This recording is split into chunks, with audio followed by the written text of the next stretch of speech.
Some of us have only heard of the first part of the Serenity Prayer.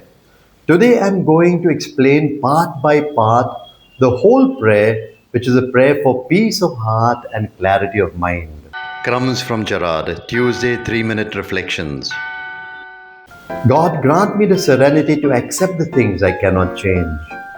Some things in life are beyond our control, like the past, other people, or certain circumstances.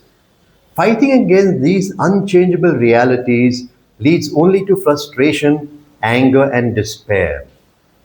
Courage to change the things I can. There are things we can change, our choices, habits, and actions.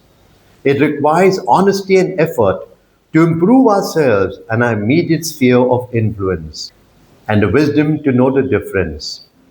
This is the crucial element that ties it all together. Without wisdom, we might waste courage on futile efforts or practice acceptance where action is required. The full version expands on the short version of the prayer. Living one day at a time, enjoying one moment at a time. Life is easier when we focus on today instead of worrying about yesterday or tomorrow. By focusing on the present moment, the prayer becomes a practical guide for managing life's challenges in manageable pieces. Accepting hardships as the pathway to peace. Instead of seeing hardships as a meaningless punishment or obstacle, it is viewed as a necessary journey that leads to genuine peace.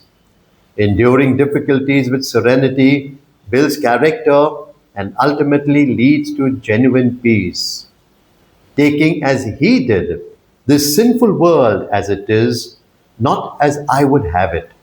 This line speaks of Jesus, who entered into a flawed and broken world, yet he loved the world. This is the ultimate application of accepting the things I cannot change on a global level, trusting that he will make all things right if I surrender to his will. This is the statement of faith and surrender which moves the burden of fixing the world from our shoulders to God's.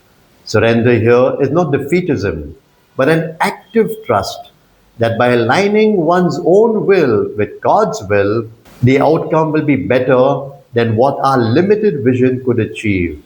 If we place our lives in God's hands, he will bring good out of everything, that I may be reasonably happy in this life. This line acknowledges that life will have pain, but by practicing serenity, courage, and wisdom, one can find contentment and peace despite circumstances, and supremely happy with him forever in the next. Amen.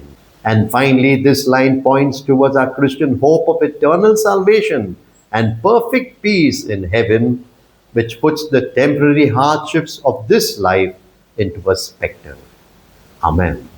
Crumbz from Gerard, Tuesday 3-minute reflections.